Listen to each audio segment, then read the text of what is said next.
అందరికీ నమస్తే. Welcome back to Kundeti's kitchen. ఇవాళ మన recipe veg biryani. Veg biryani ఎలా ప్రిపేర్ చేయాలో ఇప్పుడు చూద్దాం. స్టవ్ ఆన్ చేసి బౌల్ పెట్టుకొని 2 స్పూన్స్ నెయ్యిని యాడ్ చేసుకోవాలి. అలానే 1.5 స్పూన్ ఆయిల్ని కూడా యాడ్ చేసుకోవాలి. ఆయిల్ అండ్ నెయ్యి మిక్స్ చేస్తే బిర్యానీ మంచి టేస్ట్గా ఉంటుంది.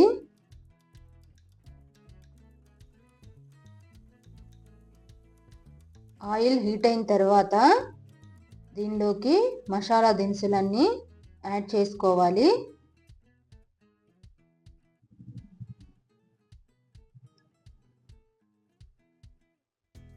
ఈ మసాలా దినుసులన్నీ ఫ్రై అయిన తర్వాత స్లైసెస్గా చేసుకున్న మిర్చిని యాడ్ చేసుకోవాలి.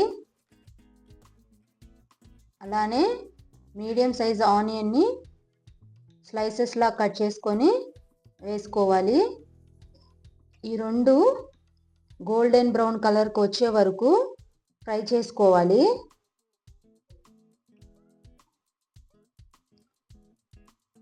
ఆనియన్ గోల్డెన్ బ్రౌన్ కలర్కి వస్తే బిర్యానీ టేస్ట్ బాగుంటుంది. ఆనియన్స్ గోల్డెన్ బ్రౌన్ కలర్కి వచ్చిన తర్వాత దానిలోకి 1 టమాటో స్లైసెస్ని, 1/2 క్యారెట్ పీసెస్ని,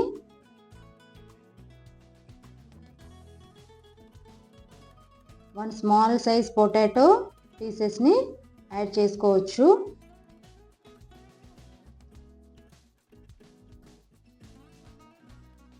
వెజిటేబుల్స్ అన్నీ యాడ్ చేసిన తర్వాత 1 స్పూన్ సాల్ట్ని యాడ్ చేసుకోవాలి. సాల్ట్ వేసి ఒకసారి మిక్స్ చేసిన తర్వాత ప్లేట్ పెట్టేసి ఆ వెజిటేబుల్స్ అన్నీ కుక్ అయ్యే వరకు ఫ్రై చేసుకోవాలి. 3 మినిట్స్ ఫ్రై చేసుకుంటే సరిపోతుంది. 3 మినిట్స్ తర్వాత ప్లేట్ తీసి ఒకసారి వెజిటేబుల్స్ని కలుపుకోవాలి. చూసారు కదా, బాగా ఫ్రై అయిపోయాయి. ఇప్పుడు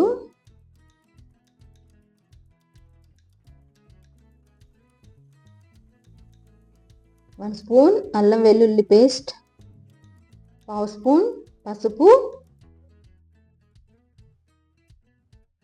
సన్నగా తరిగి పెట్టుకున్న కొత్తిమీర,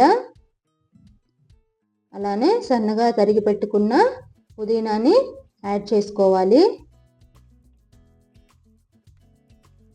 అన్నీ వేసుకొని ఒకసారి మిక్స్ చేసుకోవాలి. ఇలా మిక్స్ చేసుకుంటూ 1 మినిట్ వరకు ఫ్రై చేసుకోవాలి.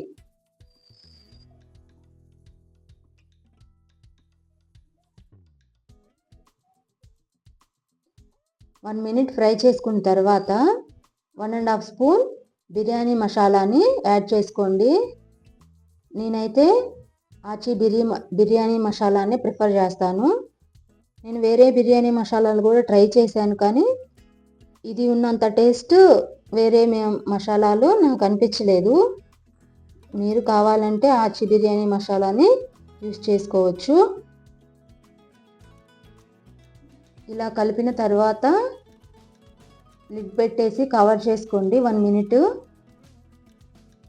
1 మినిట్ తర్వాత దానిలోకి 8 గ్లాసెస్ వరకు వాటర్ని యాడ్ చేసుకోవాలి. నేను 5 గ్లాసెస్ ఆఫ్ రైస్ తీసుకున్నాను కాబట్టి 8 గ్లాసెస్ ఆఫ్ వాటర్ని యాడ్ చేస్తున్నాను. నేను రైస్ని ముందుగానే కడిగి పెట్టేసుకున్నాను. 1 అవర్ నానిన రైస్కి 1 గ్లాస్కి 1.5 గ్లాస్ వరకు వాటర్ని యాడ్ చేసుకోవచ్చు. రైస్ ఎంత బాగా నానితే బిర్యానీ అంత పర్ఫెక్ట్గా వస్తుంది. ఎక్కువ నానబెట్టి ప్రిపేర్ చేసుకోవటానికే ట్రై చేయండి. నెక్స్ట్ 1.5 స్పూన్ సాల్ట్ని యాడ్ చేయండి. ఈ వాటర్ బాగా మరిగే వరకు లిడ్ పెట్టేసి కవర్ చేయండి.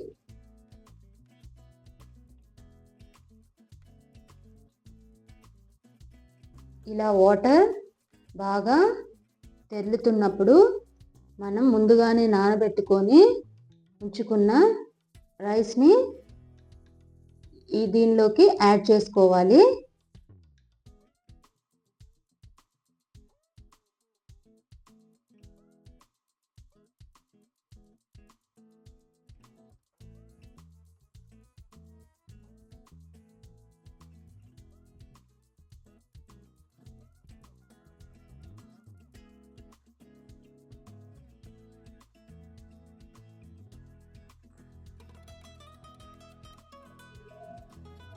బియ్యం అన్నీ యాడ్ చేసిన తర్వాత మూత పెట్టేసుకొని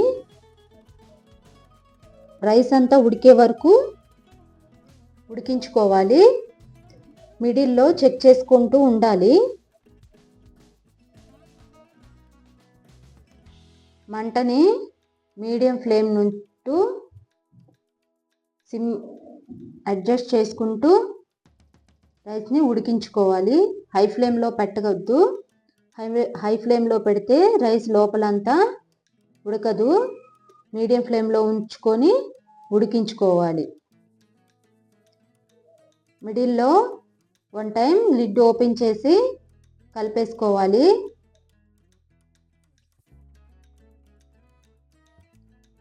ఒకసారి ఓపెన్ చేసి కుక్ అయిందో లేదో చూద్దాం.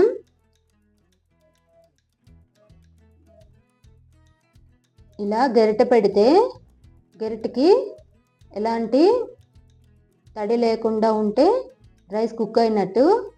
కొంచెం తడిగా ఉంది. మళ్ళీ లిడ్ పెట్టేసి ఇంకొక 1 మినిట్ కుక్ చేసుకున్నాం.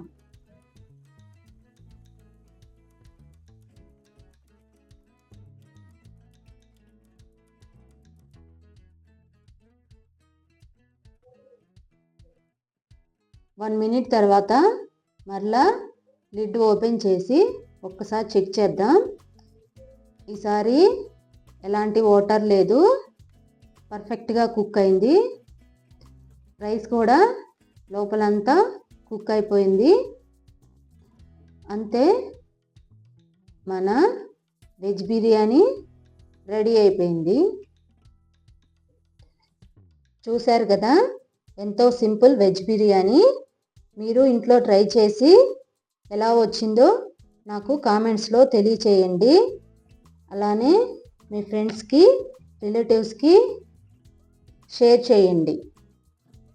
అలానే మన కుందేటీస్ కిచెన్ ఛానల్ని లైక్ చేయండి, షేర్ చేయండి అండ్ సబ్స్క్రైబ్ చేసుకోండి.